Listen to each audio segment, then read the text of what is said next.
Last year, the family of Bruce Willis announced he'd been diagnosed with aphasia, which is the loss of ability to understand and express language.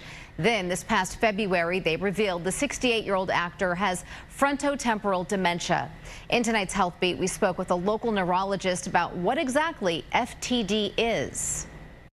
If you look at a brain, you'll see space, more space than you should in the front and then on the sides. So you'll see less brain volume on the sides where the temporal lobes are, and then on the front where the frontal lobes are. There's two forms of frontotemporal dementia, actually.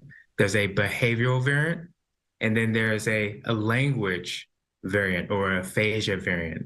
Aphasia in language is language comprehension or a deficit thereof. Dr. Trent Rubleau is a neurology specialist at St. David's Round Rock Medical Center. He says the temporal lobes process language. You can imagine if someone says something to you, asks you a question, a person with aphasia, they can't receive that input and make sense of it.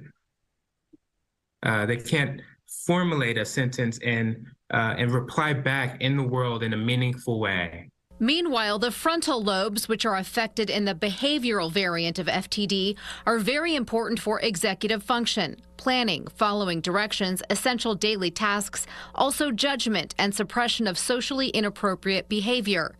When it comes to the progression of FTD, the person will develop both. If they start out with the behavioral variant, they will get more of the aphasia later. It's just in what order it happened. Dr. Rubleau says unlike Alzheimer's disease, which usually affects people later in life, most FTD patients are diagnosed in their early to mid-60s, and memory for the most part is spared.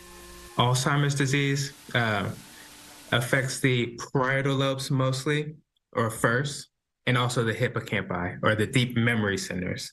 It also affects the temporal lobe. So it's the Alzheimer's disease, it affects the whole brain.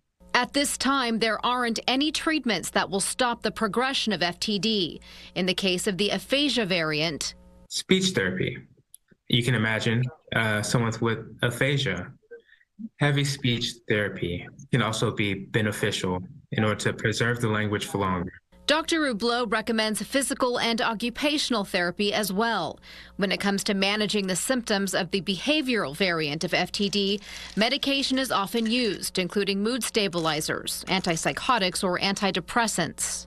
All neurodegenerative disorders are, they have a serious prognostic implication, meaning they're going to impact the patient, some at different rates than others. FTD is one of the more severe dementias, actually. Usually, that person will need some form of around-the-clock care, and the prognosis is typically, after a diagnosis, it's typically 2 to 10 years we're looking at life expectancy, actually. So this is a very serious disease. Dr. Rubleau says cases of FTD can be sporadic, while others, roughly 1 in 5, are genetic, and there are tests for this. And it's an autosomal dominant disorder, actually. So meaning that if you have a family member, a parent that has FTD, you have roughly a 50% chance of having it yourself.